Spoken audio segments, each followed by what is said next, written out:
എൻ്റെ അന്തരാത്മാവിലേക്ക് ഒഴുകിയിറങ്ങിയ ദൈവകരുണ മാർച്ച് 27, 1937. ഏകദേശം 4 മാസത്തെ ചികിത്സയ്ക്ക് ശേഷം ഞാൻ പ്രാഡ്നിക്കിൽ നിന്ന് ഇന്ന് തിരിച്ചെത്തി.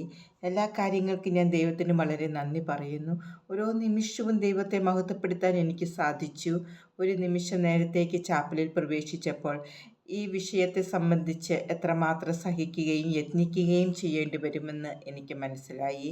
ഓ ഈശോയെ, എൻ്റെ ശക്തിയെ, അങ്ങേക്ക് മാത്രമേ എന്നെ സഹായിക്കാൻ സാധിക്കുകയുള്ളൂ. എന്നെ ധൈര്യപ്പെടുത്തണമേ.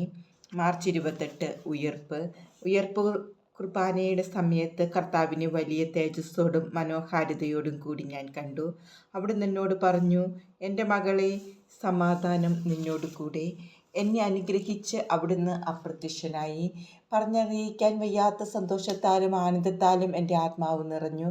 സഹനങ്ങൾക്കും കഠിനയത്നങ്ങൾക്കും വേണ്ടി എൻ്റെ ഹൃദയം ശക്തിപ്പെട്ടു. ഇന്ന് ഫാദർ ആൻഡ്രാഷുമായി ഞാൻ സംസാരിച്ചു. ഈശോനാഥൻ്റെ പെട്ടെന്നുള്ള ഈ പ്രത്യക്ഷങ്ങളെക്കുറിച്ച് വലിയ ജാഗ്രത പുലർത്താൻ അദ്ദേഹം ഉപദേശിച്ചു. ദൈവകരുണയെക്കുറിച്ച് അദ്ദേഹം സംസാരിച്ചു കൊണ്ടിരുന്നപ്പോൾ ഒരു പ്രത്യേക ശക്തിയും ധൈര്യവും എൻ്റെ ഹൃദയത്തിന് ലഭിച്ചു.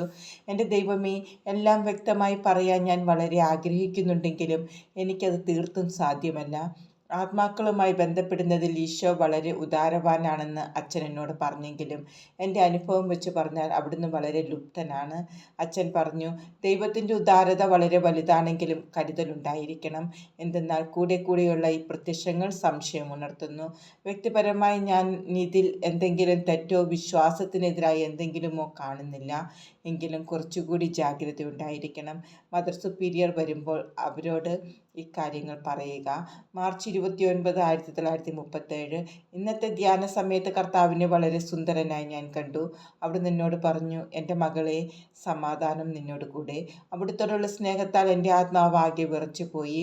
ഞാൻ പറഞ്ഞു, ഓ നാഥ, ഞാൻ എൻ്റെ മുഴു ഹൃദയത്തോടെ അങ്ങയെ സ്നേഹിക്കുന്നുണ്ടെങ്കിലും അങ്ങെനിക്ക് പ്രത്യക്ഷമാകരുതേ. എന്തെന്നാൽ അങ്ങയുടെ കൂടെയുള്ള പ്രത്യക്ഷം ഒരു മിഥ്യാദർശനമായി കരുതി സംശയം ഉണർത്തിയേക്കുമെന്ന് എൻ്റെ ആത്മീയ ഉപദേഷ്ടാവ് എന്നോട് പറഞ്ഞിട്ടുണ്ട്. എൻ്റെ ജീവനേക്കാൾ ഉപരി ഞാൻ അങ്ങയെ സ്നേഹിക്കുന്നുണ്ടെങ്കിലും എന്നോട് ബന്ധപ്പെടുന്ന അങ്ങ് എൻ്റെ കർത്താവും ദൈവവുമാണെന്ന് ഞാൻ അറിയുന്നുണ്ടെങ്കിലും എല്ലാറ്റിലും ഉപരി ഞാൻ എൻ്റെ കുമ്പസാരക്കാരനെ അനുസരിക്കേണ്ടതാണല്ലോ. വളരെ അനുകമ്പയോടും ഗൗരവത്തോടും കൂടി ഈശോ എൻ്റെ വാക്കുകൾ ശ്രദ്ധിച്ച് കേട്ട ശേഷം ഇപ്രകാരം പറഞ്ഞു, നീ എൻ്റെ ദാനങ്ങൾ മോഷ്ടിക്കാത്തത് കൊണ്ടാണ് ഇപ്രകാരം ഗാഢമായ രീതിയിൽ ഞാൻ നിൻ്റെ ആത്മാവുമായി ബന്ധപ്പെടുന്നതെന്ന് നിൻ്റെ കുമ്പസാരക്കാരനോട് പറയുക. എന്തെന്നാൽ അതെല്ലാം നീ നിനക്ക് വേണ്ടി സംഭരിച്ചു വയ്ക്കുകയില്ലെന്ന് ഞാൻ അറിയുന്നത് കൊണ്ടാണ് ഞാൻ നിൻ്റെ ആത്മാവിൽ ഈ കൃപകളെല്ലാം വർഷിക്കുന്നത്. എന്നാൽ അദ്ദേഹത്തിൻ്റെ വിവേകം എനിക്ക് ഇഷ്ടമായി എന്നതിൻ്റെ അടയാളമായി നീ എന്നെ കാണുകയില്ല. ഞാനിപ്പോൾ പറഞ്ഞ കാര്യങ്ങൾ അദ്ദേഹത്തോട് നീ പറയുന്നത് വരെ ഈ രീതിയിൽ ഞാൻ നിനക്ക് പ്രത്യക്ഷപ്പെടുകയില്ല. ഏപ്രിൽ 2, 1937. രാവിലെ വിശുദ്ധ കുർബാനയുടെ സമയത്ത് ഞാൻ ഈ വാക്കുകൾ കേട്ടു. ലോകത്തിനു വേണ്ടി കരുണ യാചിക്കാൻ നിയോഗം വെച്ചുകൊണ്ട് ഇവിടെ ആരാധന നടത്താൻ ഞാൻ ആഗ്രഹിക്കുന്നുവെന്ന് സുപ്പീരിയറിനോട് പറയുക. ഓ എൻ്റെ ഈശോയെ, എൻ്റെ ഹൃദയത്തിൽ സംഭവിക്കുന്നതെല്ലാം അങ്ങ് മാത്രം അറിയുന്നു. ഓ എൻ്റെ ശക്തിയെ, അങ്ങേക്കെല്ലാം സാധ്യമാണ്.